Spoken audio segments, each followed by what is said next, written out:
राष्ट्रीय स्वयंसेवक संघर शताब्दी स्वागत संचलन अनुष्ठित। नमस्कार, घटगांभीरस न्यूज चैनल को आपण मानक स्वागत। राष्ट्रीय स्वयंसेवक संघ केन्दुझर जिला पक्षर संघर शतवार्षिकी उपलक्षे जिला स्तरीय समावेश केन्दुझर सहर स्टाडियम ठारे अनुष्ठित हो जाइछि।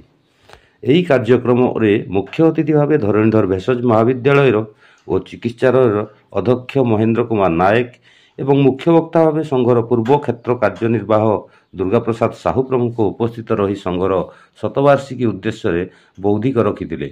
मुख्य वक्ता समाज रे पंच परिवर्तन पर जागरण सृष्टि करने निमंते स्वयंसेवक और उपस्थित जनसाधारण को निवेदन करथिले।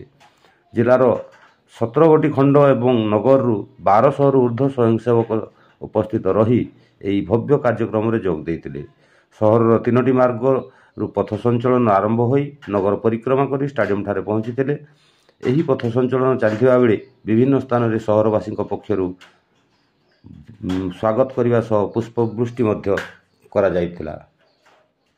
केन्दुझर ब्यूरो चीफ मुना महेन्द्र पात्र रिपोर्ट घटगांभीर।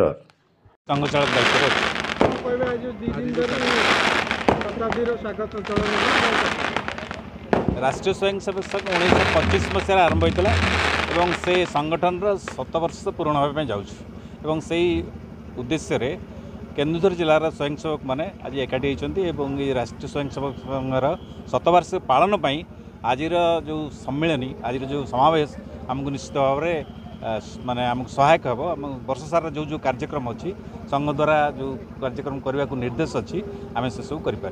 मुख्यतः कौन कार्यक्रम ये कार्यक्रम रे जिलार समस्त ब्लॉक रु समस्त नगर रु स्वयंसेवक मान उपस्थित अच्छा 1000 ऊर्ध्व स्वयंसेवक आज कार्यक्रम रे भाग नहीं।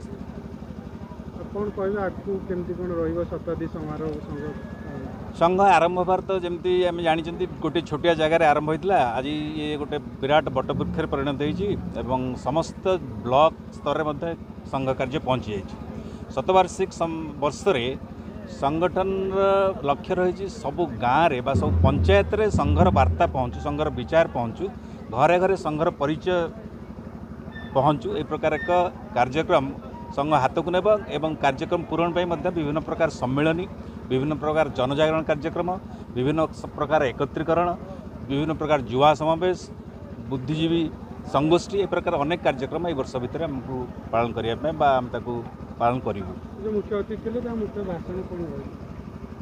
मुख्य अतिथि भाषण थिला जे समाज संघर मुख्य काम हूँ स्वयंसेवक निर्माण, किंतु संघ 100 वर्ष ला काम कर संघ से काम ही कर किंतु समाज संघ राष्ट्रीय स्वयंसेवक संघ को साथ देवा दरकार एवं समाज भितर संघर विचार प्रवेश करूँ। ए प्रकार एक वार्ता आज आम मुख्य अतिथि माननीय दुर्गाचरण साहू महोदय रखिछथि।